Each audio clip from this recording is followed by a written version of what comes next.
Second half കിട്ടില്ല, ഭയങ്കര pace ആണ്, അടിപൊളിയായിട്ടുണ്ട്.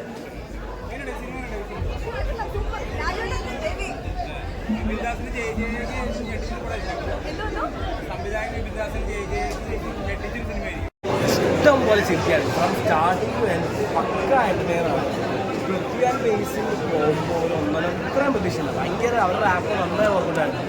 പിന്നെ ക്ലൈമാക്സ് ഒക്കെ എത്തുമ്പോൾ പടം വേറെ ലെവലാവും. ഒരു അൺഎക്സ്പെക്റ്റഡ് ക്യാമിയോ ഉണ്ടായിരുന്നു. ഒട്ടും പ്രതീക്ഷയില്ല, അത് ഞാൻ പറയുന്നത്. പക്ഷെ അത് പടത്തിൻ്റെ ലെവലും മാറി. ഒരു മാരക പടം ഇഷ്ടം പോലെ ചിരിക്കാനുള്ള പടം. സ്റ്റാർട്ടിങ് പോലെ ഇതുവരെ എൻ്റെ ഒരു ഫ്രണ്ട്സ് ഫാമിലി എല്ലാവർക്കും വന്ന് ഇഷ്ടംപോലെ ചിരിക്കാനുള്ള പടം. ഞാൻ ഭയങ്കര ഹാപ്പിയായിരുന്നു. ചിരിച്ചിട്ട് അവർക്ക് എടുക്കുക. സോ എന്താ പറയുക, തിയേറ്ററിൽ എന്താണ് എൻജോയ് ചെയ്യുക. ഇപ്പോൾ 2-3 ആളാണ് പറയുന്നത്. മലയാളത്തിൻ്റെ 100 കോടി നെക്സ്റ്റ് കോടി എനിക്ക് തോന്നുന്നു. ആൻഡ് പൃഥ്വിയുടെ ലൈക്ക് എപ്പോഴും കോമഡി ചെയ്യുമ്പോൾ കുറച്ച് ഓവറാന്ന് എല്ലാവർക്കും തോന്നുന്നു. പക്ഷെ ഇതിനകത്ത് പുള്ളി ഒരു പക്ക സെറ്റ് വൈബായിരുന്നു. മൊത്തത്തിൽ ഐ എം വെരി ഹാപ്പി. അവരുടെ രണ്ടുപേരുടെ കോംബോ എങ്ങനെ ഉണ്ടായിരുന്നു ബേസിൽ? അതാ സ്റ്റാർട്ടിങ് മുതൽ ഇവർ കോംബോ കാണിച്ചു ചെയ്യുന്നത്. അവിടെ ഒരു ഈ നിതിൻ അജു വൈമൊക്കെയല്ലേ, ആ ഒരു ഫീല് ശരിക്കും കിട്ടി തുടങ്ങി. ഭയങ്കര രസമായിരുന്നു, നന്നായി വർക്കൗട്ടായിട്ടുണ്ട്. ബിബിൻ ചുമ്മാ വിളിച്ചു വരുത്തിയല്ലേ, ഇപ്പോൾ യോഗി ബാബു ആണെങ്കിൽ അവരൊക്കെ ഉള്ളത് നല്ല തമാശ നന്നായി വർക്കൗട്ടായിരുന്നു. കോമഡി വർക്കൗട്ട് ആകുമ്പോഴാണ് ഹിറ്റാവുന്നത്. ഈ സ്ക്രിപ്റ്റ് വൈസ് സാധനമൊക്കെ എങ്ങനെയുണ്ട്? സ്ക്രിപ്റ്റ് വൈസ് ആയാലും ഒരു കല്യാണം അത് കൂടാൻ വരുന്നു, അയാൾക്ക് തമാശ. നമ്മൾ ഒരിക്കലും ഒരുപാട് കല്യാണ സിനിമ കണ്ടിട്ടുണ്ടാകും. പക്ഷേ അത് എക്സിക്യൂട്ട് ചെയ്ത രീതി, കോമഡി, അല്ലാതെ മാരക കഥ, ഇതുവരെ ആരും കാണാത്ത കഥ ഒന്നും ഇത് പറയാനില്ല. ഒരു അടിച്ചുപൊളി എൻ്റർടൈൻമെന്റ് വേണം. സെറ്റ് മൂഡാണ്. ഹാപ്പി ആയി കയറാം, ഡബിൾ ഹാപ്പി ആയി ഇറങ്ങാം. ബേസിലിൻ്റെ ഒക്കെ സ്ഥിരം ഒരു കോമഡി ആ സാധനം തന്നെയാണോ ഇതിലും വന്നിട്ടുള്ളത്? ബേസിലിൻ്റെ ആ ഒരു ബീറ്റ് പിടിച്ച് തന്നെ പുള്ളി സെറ്റായിട്ട് ചെയ്യുന്നത്. ആ ഒരു വൈബ് നന്നായി കാട്ടാറുണ്ട്. റിപ്പിറ്റേഷനായിട്ട് ഫീൽ ചെയ്തില്ല. പക്ഷെ നല്ല രസം ഉണ്ടായിരുന്നു. ഒന്നും ബോറടിക്കില്ല, ധൈര്യമായിട്ട് എടുക്കാം.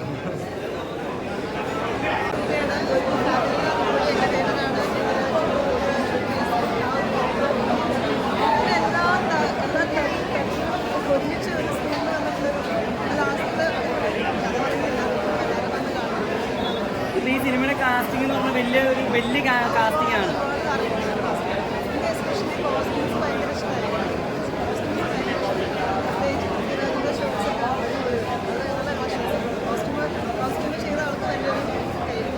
ഇതിപ്പോൾ ഇതിൻ്റെ അകത്ത് വന്നാക്കുന്ന മൊത്തം ബേസിലായിട്ടാണ് ഈ കോമഡിയുടെ ബ്രാൻഡ് അംബാസിഡറാണ് ഇപ്പോൾ നിലവിൽ മലയാള സിനിമയിൽ.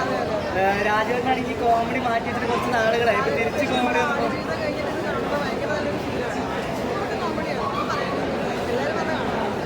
ഒന്നിനൊന്ന് വെച്ചിട്ട് പക്ക തിയേറ്ററിക്കൽ എക്സ്പീരിയൻസ്.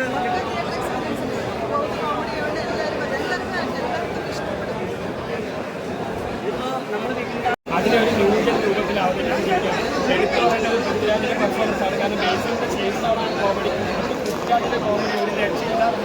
ക്ലൈമാക്സിനൊക്കെ എടുക്കുന്ന സെൽഫ് കോളൊക്കെ ഉണ്ട്. അതൊക്കെ കൂടുതൽ പറഞ്ഞ സ്പോയിലറായി പോകും. അവസാനം ഗുരുവായൂർ അമ്പലത്തിലുള്ള രംഗങ്ങളൊക്കെ ഭയങ്കര നഷ്ടമായി നമ്മുടെ ഒരു നന്ദനം ഓർമ്മകളിലേക്കൊക്കെ കൊണ്ടുപോകുന്ന അതിഗംഭീരമായ മൂവിയാണ്. സിനിമ തുടങ്ങിയത് മുതൽ അവസാനം വരെ ചിരി നിർത്തുന്നില്ല. കംപ്ലീറ്റ് ചിരി മസാല എൻ്റർടൈനറാണ്. അടുത്ത കാലത്ത് ഇറങ്ങിയ കോമഡി എൻ്റർടൈനറുടെ ഏറ്റവും എടുത്തു പറയുന്ന ഒരു സിനിമയെ ഈ ഒരു സിനിമ നമ്മൾ ഓരോ സിനിമകളും മാറി മാറി വരുന്ന ഈ കാലഘട്ടത്തിൽ പഴയകാല ഓർമ്മകളിലേക്ക്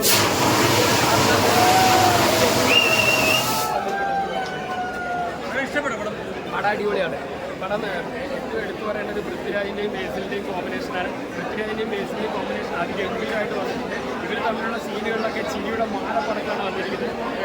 സിനിമ തുടങ്ങിയ മുതൽ ക്ലൈമാക്സ് വരെ സെൽഫ് കോളുകളും ന്യൂജൻ തമാശകളും മിസ്അണ്ടർസ്റ്റാൻഡിങ്ങുകളുടെ തമാശകളും എന്ന് വേണ്ട. പക്ഷേ അതിനുപരി ഒരു നല്ലൊരു കുടുംബ ബന്ധങ്ങൾ ഇഷ്ടപ്പെടുന്നവർക്കുള്ള ഒരു കുടുംബകഥ കൂടിയായിട്ട് വന്നിട്ടുണ്ട്. ആക്ഷൻ രംഗങ്ങളുണ്ട്, പാട്ടുകളുണ്ട്, എല്ലാം ഒന്നിനൊന്ന് വെച്ചാണ്. ഒരു സെക്കൻഡ് പോലും ലാഗ് തോന്നിക്കാത്ത രീതിയിൽ കംപ്ലീറ്റ് കോമഡി പാക്കേജായിട്ടാണ് സിനിമ വന്നിരിക്കുന്നത്. ഒരു മസ്റ്റ് വാച്ച് കോമഡി എൻ്റർടൈനറാണ് ഗുരുവായൂർ അമ്പലത്തിൽ.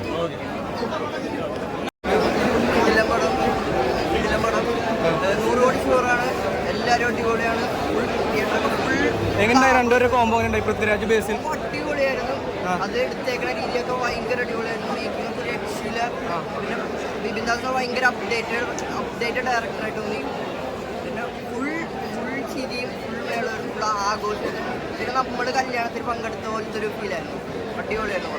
ഫുള്ള് കോമഡിയാണോ? ഫുൾ കോമഡിയാവും. എത്ര സ്റ്റാർ കൊടുക്കാം? 5-ൽ 5-ൽ ഒരു 4.5. ടർബോക്കൊക്കെ ഒരു ഇതായിരിക്കും വെല്ലുവിളി ആയിരിക്കും അത്. ടർബോക്ക് ഒരു വലിയ രണ്ടും വേറെ വേറെ ജോണറല്ലേ.